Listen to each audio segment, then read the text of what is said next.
ಪುಣೆಯಲ್ಲಿರೋ ಈ ದೇವಸ್ಥಾನದಲ್ಲಿ ಗಣೇಶ ಇಲಿಯನ್ನ ಬಿಟ್ಟು ನವಿಲಿನ ಮೇಲೆ ಸವಾರಿ ಮಾಡ್ತಾರೆ ಅಂದ್ರೆ ನಂಬ್ತೀರಾ?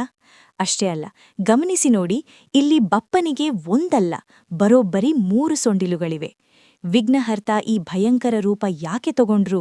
ಇದರ ಹಿಂದಿನ ಕಥೆ ಮೈ ಜುಮ್ ಅನಿಸುತ್ತೆ. ಕಥೆ ಶುರುವಾಗೋದು ತ್ರೇತಾಯುಗದಲ್ಲಿ. ಸಿಂಧು ಅನ್ನೋ ರಾಕ್ಷಸ ಸೂರ್ಯದೇವನಿಗಾಗಿ ಘೋರ ತಪಸ್ಸು ಮಾಡಿ ಅಮೃತದ ವರ ಕೇಳಿದ. ಸೃಷ್ಟಿಯ ನಿಯಮ ಮೀರೋಕೆ ಆಗಲ್ಲ ಅಂತ ಸೂರ್ಯದೇವರು ಅವನ ಹೊಟ್ಟೆಯೊಳಗೆ ಅಮೃತದ ಮಡಿಕೆ ಇಟ್ರು. ಅದು ಇರುವರೆಗೂ ನಿನಗೆ ಸಾವಿಲ್ಲ ಅಂತ ವರ ಕೊಟ್ರು. ಸಾವಿನ ಭಯ ಹೋದ್ಮೇಲೆ ಸಿಂಧು ತನ್ನ ಅಸಲಿ ಆಟ ಶುರು ಮಾಡಿದ. ಭೂಮಿ, ಆಕಾಶ, ಪಾತಾಳ ಹೀಗೆ 3 ಲೋಕಗಳನ್ನು ಗೆದ್ದು ದೇವತೆಗಳನ್ನು ಬಂಧಿಸಿದ. ದೇವತೆಗಳ ಪ್ರಾರ್ಥನೆ ಕೇಳಿ ಗಣೇಶ ಮಯೂರೇಶ್ವರ ಅವತಾರ ತಗೊಂಡ್ರು.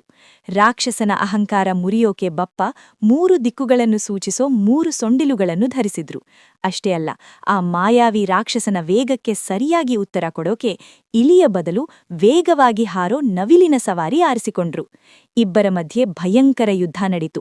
ಸಿಂಧುವನ್ನು ಕೊಲ್ಲೋದು ಕಷ್ಟ ಆಗಿತ್ತು. ಆಗ ಗಣೇಶನ ಕಣ್ಣು ಬಿದ್ದಿದ್ದು ಅವನ ವೀಕ್ನೆಸ್ ಮೇಲೆ, ಅದೇ ಅವನ ಹೊಟ್ಟೆ. ಗಣಪತಿ ತನ್ನ ಪರಶುವಿನಿಂದ ಜೋರಾಗಿ ಹೊಡೆದು ರಾಕ್ಷಸನ ಹೊಟ್ಟೆಯಲ್ಲಿದ್ದ ಅಮೃತದ ಮಡಿಕೆ ಒಡೆದು ಹಾಕಿದ್ರು. ಅದೇ ಕ್ಷಣ ಆ ಅಹಂಕಾರಿ ರಾಕ್ಷಸನ ಅಂತ್ಯವಾಯಿತು.